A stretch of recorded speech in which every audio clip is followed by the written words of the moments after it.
ಜಿಲ್ಲಾಡಳಿತ ವತಿಯಿಂದ ಮತ್ತು ಜಿಲ್ಲಾ ಪೊಲೀಸ್ ಕಚೇರಿ ವತಿಯಿಂದ ನಮಸ್ಕಾರಗಳು. ಕರ್ನಾಟಕ ಸರ್ಕಾರದ ನಿರ್ದೇಶನದಂತೆ ಇವತ್ತು ನಾವು ಚಿಕ್ಕಬಳ್ಳಾಪುರದಲ್ಲಿ KSRTC ಬಸ್ ಸ್ಟ್ಯಾಂಡ್ನಲ್ಲಿ ನಾವು ಮಾಕ್ ಡ್ರಿಲ್ ಅನ್ನು ಮಾಡಿದ್ದೀವಿ. ಇದರ ಹೆಸರು ಆಪರೇಷನ್ ಅಭ್ಯಾಸ ಅಂತೇಳಿ.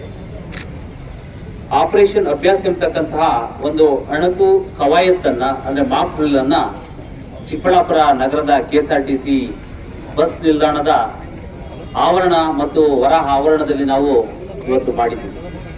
ತಾವೆಲ್ಲರೂ ಕೂಡ ಗಮನಿಸಿದ್ದೀರ, ಯಾವುದೇ ಒಂದು ಈ ತರ ಘಟನೆಗಳು ಜರುಗಿದಾಗ ಸೈರನ್ ಮೊಳಗುತ್ತೆ. ಮೊದಲು ಸೈರನ್ ಮೊಳಗಿದಾಗ ನಾವೇನಿಗೆ ಹೀಗೆ ಜನ ಸೇರ್ಕೊಂಡಿದ್ವಿ, ಜನ ಸೇರಬಾರ್ದು ಮೊದಲನೇದು. ಆದ್ರೆ ನೀವು ಕುತೂಹಲದಿಂದ ಇವತ್ತು ವೀಕ್ಷಣೆ ಮಾಡ್ಲಿಕ್ಕೆ ಸೇರ್ಕೊಂಡಿರೋದು ಓಕೆ, ಆದ್ರೆ ಯಾವುದೇ ಕಾರಣಕ್ಕೂ ಕೂಡ ತುರ್ತು ಸಂದರ್ಭಗಳಲ್ಲಿ ಸೈರನ್ ಮೊಳಗಿದಾಗ ನೀವು ನಿಮ್ಮ ರಕ್ಷಣಾತ್ಮಕವಾಗಿರ್ತಕ್ಕಂಥ ಸ್ಥಳಗಳಿಗೆ ಹೋಗಿ ತಲುಪಿ ಬಿಡ್ಬೇಕು. ಮೊದಲನೇದಾಗಿ ಅದು ಯಾವುದೇ ಇರ್ಬೋದು, ಮನೆ ಇರ್ಬೋದು ಅಥವಾ ಯಾವುದೇ ಒಂದು ಸರ್ಕಾರಿ ಕಚೇರಿ ಕಟ್ಟಡಗಳಿರ್ಬೋದು, ಇಂಥದ್ದು ಇದ್ರೆ ಆ ಒಂದು ಸ್ಥಳಗಳಿಗೆ, ಸುರಕ್ಷಿತವಾದಂಥ ಸ್ಥಳಗಳಿಗೆ ಡಿಸ್ಪರ್ಸ್ ಆಗಿ ಹೋಗ್ಬೇಕು.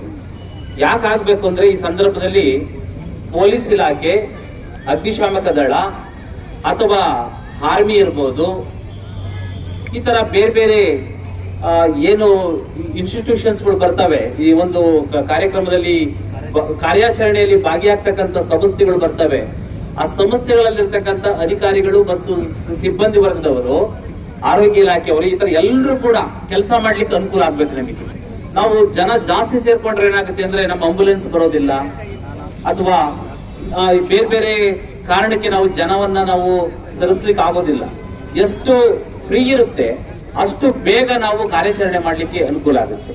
ಹಾಗಾಗಿ ಮೊದಲು ಅಣುಕು ಪ್ರದರ್ಶನದಲ್ಲಿ ಒಂದಿಷ್ಟು ಜನರನ್ನ, ಸಾರ್ವಜನಿಕರನ್ನ ಬಂಧಿಸಿ ಇಟ್ಕೊಂಡಂತ ಸಂದರ್ಭದಲ್ಲಿ ಕೂಡಲೇ ಅವರನ್ನ ಪೊಲೀಸು ಸುತ್ತುವರೆದು ಬಿಟ್ಟು, ಫೋರ್ಸ್ ಸುತ್ತುವರೆದು ಅವರನ್ನು ಯಾವ ರೀತಿ ಕೆಳಗಡೆ ಇಳಿಸ್ಕೊಂಡು ಅವರಿಗೆಲ್ಲ ಬೇಡಿಯನ್ನ ಹಾಕಿಬಿಟ್ಟು ಅವ್ರನ್ನ ತಪಾಸಣೆಯನ್ನ ಮಾಡ್ತಕ್ಕಂಥದ್ದನ್ನ ನೀವು ಗಮನಿಸಿದೆ. ಆ ಮಧ್ಯದಲ್ಲಿ ಎಷ್ಟೋ ಕ್ಯಾಶುಯಾಲಿಟಿ ಕೂಡ ಆಗಿದ್ದನ್ನು ನೀವು ಗಮನಿಸಿದೆ. ಕೆಲವರಿಗೆ ಕಾಲಿಗೆ ಏಟು ಬಿತ್ತು, ಕೆಲವರಿಗೆ ದೇಹಕ್ಕೆ ಬೇರೆ ಬೇರೆ ಭಾಗಗಳಿಗೆ ಅಪಾಯ ಆಯಿತು. ಅಂತ ಸಂದರ್ಭದಲ್ಲಿ ಅವರು ಪ್ರಜ್ಞೆ ತಪ್ಪಿ ಬಿದ್ದಿರ್ತಾರೆ. ಆ ಸಂದರ್ಭಕ್ಕೇನೆ ಒಂದು ಆಂಬ್ಯುಲೆನ್ಸ್ ಕೂಡ ಬಂದ ತಕ್ಷಣ ಅಲ್ಲಿರ್ತಕ್ಕಂಥವ್ರು ಎಲ್ಲರನ್ನು ಕೂಡ ಏನು ಪ್ರಥಮ ಚಿಕಿತ್ಸೆ ಮಾಡ್ಬೇಕು ಮಾಡ್ತಾರೆ, ಮಾಡಿಬಿಟ್ಟು ಅದನ್ನ ತೆಗೆದುಕೊಂಡು ಹೋಗ್ತಕ್ಕಂಥದ್ದು ಆಗುತ್ತೆ. ಹಾಗಾಗಿ ಡ್ರೋನ್ ಮೂಲಕ ಈ ತರದ್ದು ಏನಾದ್ರೂ ಘಟನೆಗಳು ನಡೆದಾಗ ಫೈರ್ ಇನ್ಸಿಡೆಂಟ್ ಆಗಿರ್ತಕ್ಕಂಥದ್ದು ನೀವು ಗಮನಿಸಿದೆ. ತಕ್ಷಣನೇ ಫೈರ್ ಡಿಪಾರ್ಟ್ಮೆಂಟ್ನವ್ರು ಬಂದ್ಬಿಟ್ಟು ಅದನ್ನ ಬೆಂಕಿಯನ್ನ ನಂದಿಸ್ತಕ್ಕಂಥ ಒಂದು ಕೆಲಸವನ್ನ ಅವರು ಮಾಡಿದ್ರು. ಜೊತೆಗೆ ಈ ಬಸ್ ಸ್ಟ್ಯಾಂಡ್ ಅಥವಾ ಜನ ನಿಬಿಡ ಪ್ರದೇಶಗಳಿದ್ರೆ ಕೆಲವು ಜನರನ್ನ ಎಲ್ಲಿ ಬೇಕು ಅಲ್ಲೇನೆ ಅವರು ಶೂಟ್ ಮಾಡ್ತಕ್ಕಂಥದ್ದು ಅಥವಾ ಅವರಿಗೆ ತೊಂದರೆ ಕೊಡ್ತಕ್ಕಂಥದ್ದು, ಹಿಡಿದಿಟ್ಕೊಳ್ಳೋದೆಲ್ಲ ಆಗ್ತಾರೆ. ಹಾಗಾಗಿ ಫೈರ್ ಡಿಪಾರ್ಟ್ಮೆಂಟ್ನವರು ಬಿಲ್ಡಿಂಗ್ ಮೇಲೆ ಏಣಿಯನ್ನೆಲ್ಲ ಹಾಕ್ಬಿಟ್ಟು ಯಾರು ಈ ತರ ತೊಂದರೆಗೆ ಒಳಗಾಗಿದ್ರು ಅವರೆಲ್ಲರೂ ಕೂಡ ಸೇಫ್ಟಿಯಾಗಿ ಮತ್ತೆ ಕೆಳಗಡೆ ಕರ್ಕೊಂಡ್ಬರ್ತಕ್ಕಂಥ ಒಂದು ಪ್ರದರ್ಶನವನ್ನ ನಮಗೆ, ಅಣುಕು ಪ್ರದರ್ಶನವನ್ನ ನಮಗೆ ಮಾಡಿ ತೋರಿಸಿದ್ರು. ಹಾಗಾಗಿ ತುರ್ತು ಸಂದರ್ಭಗಳಲ್ಲಿ ಯುದ್ಧದ ಸನ್ನಿವೇಶಗಳಿರ್ಬೋದು, ಅಥವಾ ಉಗ್ರಗಾಮಿಗಳ ಒಂದು ಉಪಟಳ ಇರ್ಬೋದು, ಅಥವಾ ಸ್ಥಳೀಯವಾಗಿ ಇಂಥ ದುರ್ಘಟನೆಗಳು ಜರುಗಿದಂತ ಒಂದು ಸಂದರ್ಭದಲ್ಲಿ ಇದನ್ನು ಯಾವ ರೀತಿ ನಾವು ಜನರಲ್ಲಿ ವಿಶ್ವಾಸ ಮೂಡಿಸ್ಬೇಕು, ನಾವು ಯಾವ ರೀತಿ ಕಾರ್ಯಾಚರಣೆಯನ್ನ ಮಾಡ್ತೀವಿ, ಮತ್ತು ಇದಕ್ಕೆ ಜನರ ಒಂದು ಸ್ಪಂದನೆ ಯಾವ ರೀತಿ ಇರಬೇಕು, ವಿವಿಧ ಎಲ್ಲ ಇಲಾಖೆಗಳು ಕೂಡ ಸಹಯೋಗದೊಂದಿಗೆ ಇದನ್ನು ನಾವು ಕೂಡಲೇ ಮಾಡಿದಾಗ ಜನರ ಸಾವನ್ನ ಮತ್ತು ಅವರಿಗೆ ಆಗಿರ್ತಕ್ಕಂಥ ಗಾಯಾಳು ಆಗಿರ್ತಕ್ಕಂಥವರಿಗೆ ಚಿಕಿತ್ಸೆಯನ್ನ ಕೊಡ್ಲಿಕ್ಕೆ ಮತ್ತು ಪ್ರಾಣದ ಅಪಾಯದ ಅಂಚಿನಲ್ಲಿದ್ರೆ ಅಂತವರಿಗೆ ತುರ್ತು ಚಿಕಿತ್ಸೆಯನ್ನ ಕೊಡುವುದರ ಮೂಲಕ ಅವರ ಪ್ರಾಣವನ್ನ ರಕ್ಷಣೆ ಮಾಡ್ಲಿಕ್ಕೂ ಕೂಡ ಇದರಿಂದ ಅನುಕೂಲ ಆಗುತ್ತೆ. ಹಾಗಾಗಿ ಈ ಒಂದು ಕಾರ್ಯಕ್ರಮವನ್ನ ನಾವು ಮಾಡಬೇಕು ಅಂತ ಹೇಳ್ಬಿಟ್ಟು ನಮ್ಮ ಪೊಲೀಸ್ ವರಿಷ್ಠಾಧಿಕಾರಿಗಳಿಗೆ ನಾವು ತಿಳಿಸಿದಾಗ, ಮತ್ತು ಅಗ್ನಿಶಾಮಕ ದಳದವರಿಗೆ ನಾವು ತಿಳಿಸಿದಾಗ, ಗೃಹರಕ್ಷಕ ದಳದವರಿಗೆ ನಾವು ತಿಳಿಸಿದ ಸಂದರ್ಭದಲ್ಲಿ, ಹೆಲ್ತ್ ಡಿಪಾರ್ಟ್ಮೆಂಟ್ ಅವರಿಗೆ ನಾವು ಕೇಳ್ಕೊಂಡಾಗ, ಹೀಗೆ ಎಲ್ಲ ಇಲಾಖೆಗಳು, ಅದರಲ್ಲೂ ಕೂಡ ಜಿಲ್ಲಾಡಳಿತದಲ್ಲಿರ್ತಕ್ಕಂಥ ಡಿಸಾಸ್ಟರ್ ಮ್ಯಾನೇಜ್ಮೆಂಟ್ ಕಮಿಟಿ ಏನಿದೆ, ಆ ಕಮಿಟಿಯ ಅಂಡರ್ ನಲ್ಲಿ ಪ್ರತಿಯೊಂದು ಇಲಾಖೆಯವರು ಕೂಡ ಇವತ್ತು, ಆಮೇಲೆ ಡಾಗ್ ಸ್ಕ್ವಾಡ್ ಬಂದಿದೆ, ಅದು ಕೂಡ ಬಾಂಬನ್ನು ಏನಾದ್ರೂ ಒದಗಿಸಿಟ್ಟಿದ್ರೆ ಅದನ್ನ ಕಂಡುಹಿಡಿತಕ್ಕಂಥದ್ದು, ಅದನ್ನ ಸರ್ಚ್ ಮಾಡ್ತಕ್ಕಂಥದ್ದು, ಈಗ ಎಲ್ಲ ಒಂದು ಪ್ರಾತ್ಯಕ್ಷಿಕತೆಯನ್ನ ನಮ್ಮ ಸಾರ್ವಜನಿಕರ ಎದುರಿಗೆ ಇವತ್ತು ಇಡೋದ್ರಿಂದ ನಾವು ಹೆಂಗೆ ನಮ್ಮ ಪ್ರಾಣ ರಕ್ಷಣೆಯನ್ನ ಮಾಡ್ಕೊಳ್ಬೇಕು ಅಥವಾ ಬೇರೆಯವರ ಪ್ರಾಣ ರಕ್ಷಣೆಯನ್ನ ಯಾವ ರೀತಿ ಮಾಡ್ಬೇಕು ಎಂಬತಕ್ಕಂಥ ನಿಟ್ಟಿನಲ್ಲಿ ಇವತ್ತಿನ ಒಂದು ಅಣಕು ಕವಾಯತ್ ಇರ್ತಕ್ಕಂಥದ್ದು ನಮ್ಮೆಲ್ಲರಿಗೂ ಕೂಡ ಒಂದು ಎಚ್ಚರಿಕೆಯನ್ನ ಕೊಟ್ಟಿದೆ. ಒಂದು ಇದರಿಂದ ಒಂದು ಉಪಯೋಗನೂ ಕೂಡ ಆಗಿದೆ, ಸದುಪಯೋಗ ಆಗ್ತಾ ಇದೆ. ನಾವು ಮುಂದೆ ಯಾವ ತರ ಎಚ್ಚರಿಕೆಗಳನ್ನ ತೆಗೆದುಕೊಳ್ಬೇಕಂತಕ್ಕಂಥ ವಿಷಯದಲ್ಲಿ ಮುಂಜಾಗ್ರತಾ ಕ್ರಮಗಳನ್ನ ವಹಿಸಲಿಕ್ಕೆ ಈ ಎಲ್ಲ ವಿಷಯಗಳು ಕೂಡ ನಮಗೆ ಸಹಕಾರಿಯಾಗಿದೆ.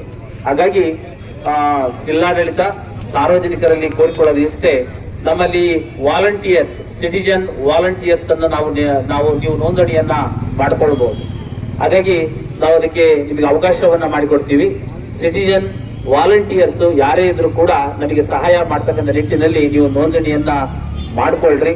ಹಾಗೇನೆ ಯಾವುದೇ ಒಂದು ಜಿಲ್ಲೆಯಲ್ಲಿ ಈ ತರದ್ದು ಘಟನೆಗಳು ಜರುಗ್ತಾ ಇರ್ತಕ್ಕಂಥ ವಿಷಯಗಳು ನಿಮ್ಮ ಗಮನಕ್ಕೆ ಬಂದ್ರೆ ಕೂಡಲೇ ತಪ್ಪದೆ ಪೊಲೀಸ್ ವರಿಷ್ಠಾಧಿಕಾರಿಗಳಿಗೆ ಮತ್ತು ಪೊಲೀಸ್ ಇಲಾಖೆಗೆ ಮೊದಲು ಈ ಸೂಚನೆಯನ್ನ ಕೊಡ್ತಕ್ಕಂಥದ್ದನ್ನ ನಾವು ಮಾಡ್ಕೊಳ್ಬೇಕಾಗುತ್ತೆ. ಈಗಾಗಲೇ ನಾವು ಪೊಲೀಸ್ ವರಿಷ್ಠಾಧಿಕಾರಿಗಳು ಒಂದು ಸೆಕ್ಯೂರಿಟಿ ಪ್ಲಾನ್ ಅಂತ ಈಗ ಆಲ್ರೆಡಿ ನಾವು ಮಾಡ್ಕೊಂಡ್ಬಿಟ್ಟಿದ್ದೀವಿ. ಪ್ರತಿಯೊಂದು ಗ್ರಾಮಕ್ಕೂ ಕೂಡ ಒಂದು ಸೆಕ್ಯೂರಿಟಿ ಪ್ಲಾನ್ ಅನ್ನು ನಾವು ಮಾಡಿ ಇಟ್ಕೊಂಡಿದೀವಿ, ಸನ್ನದ್ಧರಾಗಿದ್ದೀವಿ. ಹಾಗಾಗಿ ಯಾವ ಜನನು ಕೂಡ ಆತಂಕ ಪಡ್ತಕ್ಕಂತ ಅಗತ್ಯ ಇಲ್ಲ, ವಿಶ್ವಾಸ ಇರಬೇಕು, ಆತಂಕ ಪಡ್ತಕ್ಕಂತ ಅಗತ್ಯ ಇಲ್ಲ. ನಾವು ನಿಮ್ಮೊಂದಿಗೆ ಇದ್ದೇವೆ, ನೀವು ನಮ್ಮೊಂದಿಗೆ ಇರಬೇಕು. ಅದು ಈ ಒಂದು ಕಾರ್ಯಾಚರಣೆಯ ಒಂದು ಉದ್ದೇಶ. ಯಾರು ಕೂಡ ಪೂರ್ವಗ್ರಹ ಪೀಡಿತರಾಗದ್ ಬೇಡ ಮತ್ತು ಭೀತಿ ಇರಬಾರ್ದು. ಗೊತ್ತಾಯ್ತಲ್ಲ, ಯಾವುದೇ ಭೀತಿಯನ್ನ ಇಟ್ಕೊಳ್ಬಾರ್ದು, ಕನ್ಫ್ಯೂಷನ್ ಇರಬಾರ್ದು. ಗೊತ್ತಾಯ್ತಲ್ಲ, ಕ್ಲಾರಿಟಿ ಇರಬೇಕು. ಯಾವುದನ್ನೇ ಮಾಡಿದ್ರು ಕೂಡ ಕ್ಲಾರಿಟಿ ಇರಬೇಕು. ಗೊತ್ತಾಯ್ತಲ್ಲ, ಈಗ ಬಾಂಬು ಸ್ಫೋಟಗೊಂಡ ತಕ್ಷಣ ಸ್ಮೋಕ್ ಬಂತು, ಅದು ಆ ಸ್ಮೋಕಿಗೆ ನಾವು ಎದುರ್ಕೊಳ್ಳೋಂಥವ್ರು ಬಹಳ ಜನ ಇರ್ತೀವಿ. ಹಾಗಾಗಿ ಅದು ಎದುರ್ಕೊಳ್ಬಾರ್ದು. ಅದರಿಂದ ಆ ಸ್ಮೋಕ್ ನಿಂದ ಏನೂ ಆಗೋದಿಲ್ಲ. ಕ್ಯಾಶುಯಾಲಿಟಿ ಎಲ್ಲಿ ಆಗಿರುತ್ತೆ ಆ ಪ್ಲೇಸ್ ನಲ್ಲಿ ಯಾವ್ದಾದ್ರು ವ್ಯಕ್ತಿ ಇದ್ರೆ ಅವನಿಗೆ ತೊಂದರೆ ಆಗಿರುತ್ತೆ, ಆ ಸುತ್ತ ಇರ್ತಕ್ಕಂಥ ಪ್ರದೇಶಕ್ಕಾಗುತ್ತೆ ಹೊರತು ಆ ಬಿದ್ದಂತ ಸ್ಮೋಕು ಬೇರೆ ಕಡೆ ಹೋದಾಗ ಅಲ್ಲಿ ಏನು ತೊಂದರೆ ಆಗ್ಲಿಕ್ಕೆ ಆಗೋದಿಲ್ಲ. ಹಾಗಾಗಿ ಇಂಥ ಸಣ್ಣ ಸಣ್ಣ ಒಂದು ವಿಷಯಗಳನ್ನು ಕೂಡ ನಾವು ತಿಳ್ಕೊಳ್ಳುವಂಥದ್ದು ಬಹಳ ಮುಖ್ಯ ಆಗುತ್ತೆ. ಹಾಗಾಗಿ ಸನ್ಮಾನ್ಯ ಮುಖ್ಯಮಂತ್ರಿಗಳು ಈ ವಿಷಯದ ಕುರಿತಂತೆ ಸುದೀರ್ಘವಾಗಿ ಎಲ್ಲ ಜಿಲ್ಲಾಧಿಕಾರಿಗಳಿಗೆ, ಪೊಲೀಸ್ ವರಿಷ್ಠಾಧಿಕಾರಿಗಳಿಗೆ ಸಭೆಯನ್ನ ಜರುಗಿಸ್ಬಿಟ್ಟು ಈ ತರದ ಒಂದು ಮಾಕ್ ಡ್ರಿಲ್ ಅನ್ನ ಎಲ್ಲ ಜಿಲ್ಲೆಗಳಲ್ಲಿ ಕೂಡ ಮಾಡಬೇಕೆಂಬತಕ್ಕಂತ ಸೂಚನೆ ನಮಗೆ ಕೊಟ್ಟಿದ್ರು. ಆ ಹಿನ್ನೆಲೆಯಲ್ಲಿ ಇವತ್ತು ಎಲ್ಲ ಇಲಾಖೆಗಳು ಕೂಡ ನಾವು ಸೇರ್ಕೊಂಡು ಜಿಲ್ಲಾಡಳಿತದ ವತಿಯಿಂದ ಇವತ್ತು ಈ ಒಂದು ಒಡಕು ಪ್ರದರ್ಶನವನ್ನ ತಮ್ಮ ಮುಂದೆ ನಾವು ಪ್ರದರ್ಶಿಸಿದೀವಿ. ಹಾಗಾಗಿ ನಾವು ನಿಮ್ಮೊಂದಿಗೆ ಸದಾ ಇರ್ತೀವಿ, ನಿಮ್ಮ ಜೊತೆಯಲ್ಲಿ ಇರ್ತೀವಿ. ಯಾವುದೇ ಅಪಾಯ ಆಗದ ರೀತಿಯಲ್ಲಿ ನಾವೆಲ್ಲ ರೀತಿಯ ಕಟ್ಟೆಚ್ಚರಗಳನ್ನ ಜಿಲ್ಲಾಡಳಿತ ವಹಿಸಿದೆ. ಹಾಗಾಗಿ ಈ ಒಂದು ಒಡಕು ಪ್ರದರ್ಶನ ಕಾರ್ಯಕ್ರಮದಲ್ಲಿ ಪೊಲೀಸ್ ಇಲಾಖೆ, ಗೃಹರಕ್ಷಕ ದಳ, ಆರೋಗ್ಯ ಇಲಾಖೆ, ಫೈರ್ ಡಿಪಾರ್ಟ್ಮೆಂಟ್ ವಿಶೇಷವಾಗಿ ಇವತ್ತು ಎಲ್ಲ ಅಧಿಕಾರಿ ಮತ್ತು ಸಿಬ್ಬಂದಿ ವರ್ಗದವರು ಬಂದು ಈ ಅಣು ಪ್ರದರ್ಶನವನ್ನ ಮಾಡಿರೋದ್ರಿಂದ ಅವರಿಗೆ ಜಿಲ್ಲಾಡಳಿತದ ವತಿಯಿಂದ ತುಂಬು ಹೃದಯದ ಧನ್ಯವಾದಗಳನ್ನು